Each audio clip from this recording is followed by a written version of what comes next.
دوستو آج ہم آپ کو لے کر جا رہے ہیں کائنات کی ابتدا کی اس حیرت انگیز کہانی کی طرف جسے ہم بگ بینگ تھیوری کے نام سے جانتے ہیں۔ یہ وہ کہانی ہے جس میں سائنس اور تخیل ایک ساتھ مل کر ہمارے ذہنوں کو جھنجھوڑتے ہیں۔ دوستو کیا آپ نے کبھی سوچا کہ یہ کائنات، یہ ستارے، یہ زمین اور ہم سب کہاں سے آئے؟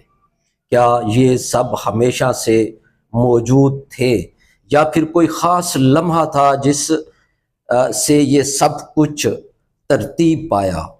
دوستو تو چلیں وقت کو اربوں سال پیچھے کی طرف لے چلتے ہیں، جب خود وقت کا یوم پیدائش کا دن تھا۔ تقریباً 13.8 ارب سال پہلے کچھ بھی نہیں تھا۔ کیا واقعی کچھ نہیں تھا یا کچھ تھا جس نے بگ بینگ کو جنم دیا؟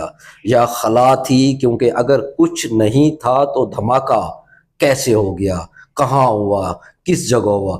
دوستو یہ سوال کہ کہاں اور کس جگہ ہوا دونوں زمان و مکان سے متعلق ہیں۔ جب زمان نہ تھا، مکان نہ تھا، تو یہ سوال ہے کہ معنی بے معنی ہو جاتے ہیں، لیکن انسانی ذہن کی مجبوری ہے کہ وہ اسے درک کرنے کی کوشش کرتا ہے کہ کچھ نہیں، بگ بینگ کا وجود کیسے برآمد ہوا، ایوری تھنگ فرام نتھنگ۔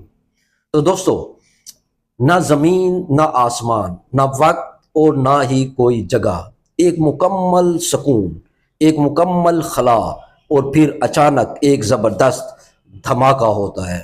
لیکن رکیے، یہ کوئی عام دھماکہ نہیں تھا جسے ہم بم پھٹنا یا کوئی آتش بازی، یہ ایک دھماکہ تھا جس نے وقت اور جگہ کو پیدا کیا۔ جی ہاں، یہ تھا بگ بینگ۔ دوستو پھر کیا ہوتا ہے؟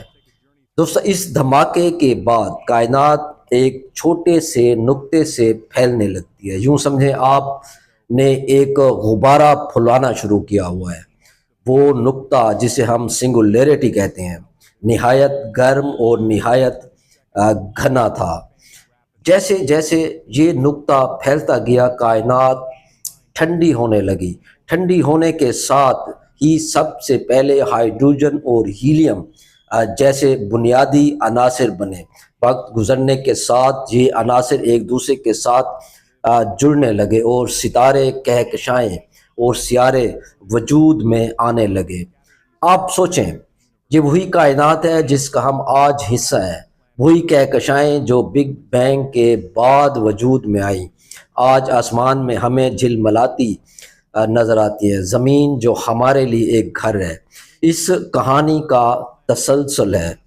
اور دوستو سب سے خاص بات، ہم انسان جو ایٹمز کے چھوٹے چھوٹے ذرات سے مل کر بنے ہیں، انہی ستاروں کے بنائے ہوئے ہیں۔ جی ہاں، ہمیں سٹار ڈسٹ یعنی ستاروں کی دھول بھی کہا جاتا ہے۔ لیکن کیا یہ سب اتنا آسان تھا؟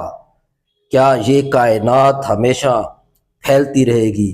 کیا کہیں اور بھی زندگی ہو سکتی ہے؟ یہ وہ سوالات ہیں جن پر سائنسدان آج بھی تحقیق کر رہے ہیں۔ تو سامعین، بگ بینگ تھیوری نہ صرف کائنات کی ابتدا کی وضاحت کرتی ہے بلکہ یہ ہمیں یہ بھی سکھاتی ہے کہ ہر چھوٹے ذرے کی اپنی اہمیت ہے۔ دوستو یہ وہ تھیوری ہے جس کو خالق کی نفی کے طور پر بھی پیش کیا جاتا ہے اور اسی کو خالق کی حقیقت پر بھی پیش کیا جاتا ہے۔ لیکن سوال یہ ہے کہ کیسے؟